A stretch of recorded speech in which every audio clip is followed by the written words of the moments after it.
Let's go Browns! Today, we're tackling a big question. Is it time for a Browns roster reset? With a tough season coming to a close, there's a lot to unpack about what's next for this team. If you like staying up to date on all things Cleveland Browns, be sure to like and hit subscribe to get the latest Browns news and analysis.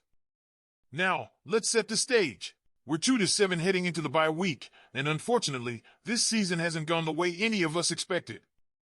General Manager Andrew Berry recently spoke to the media, suggesting that conversations about the future of the roster will happen after the season. But let's be honest, with the team's performance this year, those discussions are already underway behind the scenes. Berry and the rest of the front office are facing some serious questions about where this roster is and what it needs to look like going forward. One thing Berry made clear in his press conference is that the NFL isn't like baseball or basketball, where teams sometimes take years to rebuild. He believes teams in the NFL can bounce back quicker due to the way talent is acquired. Unlike a 16-year-old draft pick in the MLB, players in the NFL are generally ready to make an impact right away. Still, the Browns are facing a pivotal moment, and a full-on reset might be closer than we think. To truly understand where this roster stands, let's rewind to the blockbuster trade that brought quarterback Deshaun Watson to Cleveland. The Browns went all in on Watson, sending 6 draft picks, including 3 first-rounders, to Houston and giving him a fully guaranteed, record-breaking contract. The idea was that Watson would be the missing piece to bring the Browns to Super Bowl contention. But since then, it's been a different story.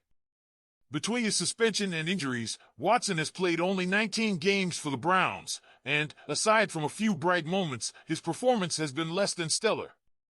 Berry stood by the decision to bring in Watson, stating that everyone was on board with the move. While it may be easy to point fingers at that decision now, there's no turning back. The Browns have to live with the Watson fallout and figure out how to move forward, considering the cap implications and the roster's current state. Berry acknowledged that, while the decision has had its downsides, the team still has resources to build around Watson and make necessary adjustments.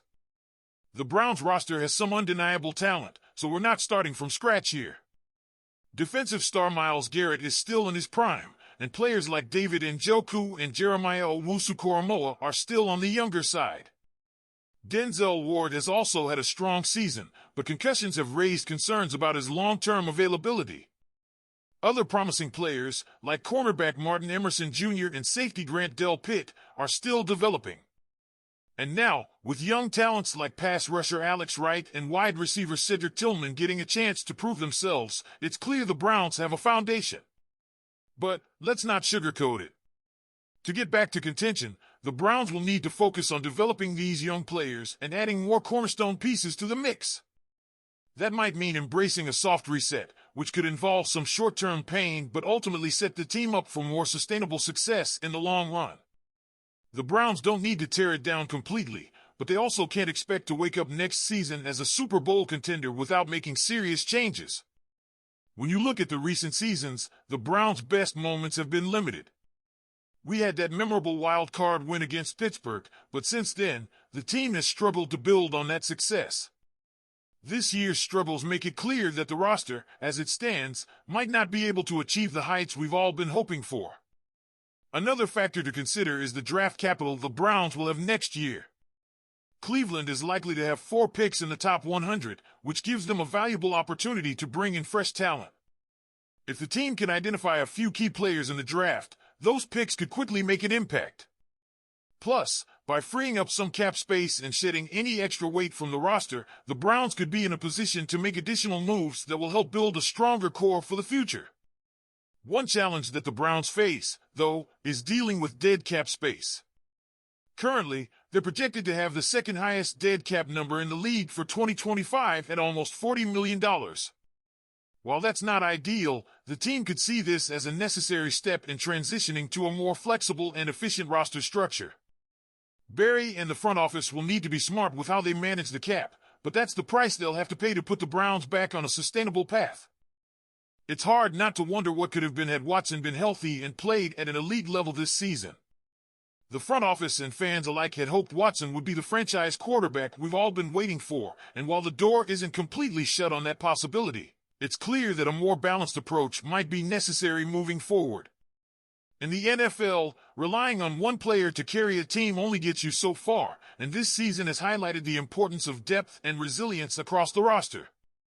So where do the Browns go from here? The current phase of this roster is coming to a close, and with tough decisions looming, it's clear that changes are on the way. Whether it's developing young talent, using draft capital strategically, or making smart salary cap moves, the Browns are entering a pivotal period that could determine the team's trajectory for years to come. Do you think the team should do a complete reboot, or are we just a few key pieces away from turning things around? Now, as we all know, the Browns are coming off a tough stretch, sitting at 2-7 and sitting last in the AFC North. With the season already looking bleak, the Browns made some big moves ahead of the trade deadline, parting ways with Zadarius Smith and Amari Cooper. These moves signaled the team's readiness to hit the reset button, focusing more on future success than the current season. But what about Deshaun Watson? According to Mary Kay Cabot, Barry isn't ruling out a possible return for Watson, saying it's always possible. Let's be real, though, that's not what many fans wanted to hear. The Watson trade was a huge commitment, involving 6 draft picks and a fully guaranteed contract. But since arriving in Cleveland, things haven't gone as planned. He's missed 21 games due to suspensions and injuries, and when he has played, his results have been far from elite. So for many fans, it's time for the Browns to cut their losses and move on. Still, Barry's comments suggest the team isn't ready to give up on Watson just yet. Barry's press conference also highlighted another pressing issue, the future of the Browns' left tackle position. With DeJuan Jones starting in place of Jedrick Wills Jr. in Week 9, the Browns could be signaling a change there as well. Wills, the Browns' 2020 first-round pick, has been sidelined by injury, but with Jones now in the role, Wills finds himself in an unusual position as a backup. Barry kept things broad, saying all 3 tackles, Wills, Jones, and Jack Conklin, need to be ready to step up as needed. With Wills up for his 5th-year option, this situation is one to watch closely. Barry said he values having 3 capable starting tackles, a luxury for most teams. But with each player recovering from knee surgeries and Wills nearing the end of his contract, decisions will need to be made. Can Jones cement himself as the left tackle of the future? Is Wills' future with the Browns secure, or could he be moved to a new role or team? Only time will tell. As we approach the second half of the season, this bye week serves as a prime opportunity for Barry and the front office to evaluate the roster and make decisions that will shape the Browns' future. Whether it's deciding on Watson's role or clarifying the tackle situation, one thing is for sure, change is coming, and this season will play a big role in shaping the Browns' direction. All right, Browns fans, that's all for today's analysis. Do you think the Browns should keep Watson, or is it time for a fresh start? What about the left tackle spot? Should Jones take over permanently? Let us know what you think in the comments below. And don't forget to like and subscribe for the latest news. Go Browns!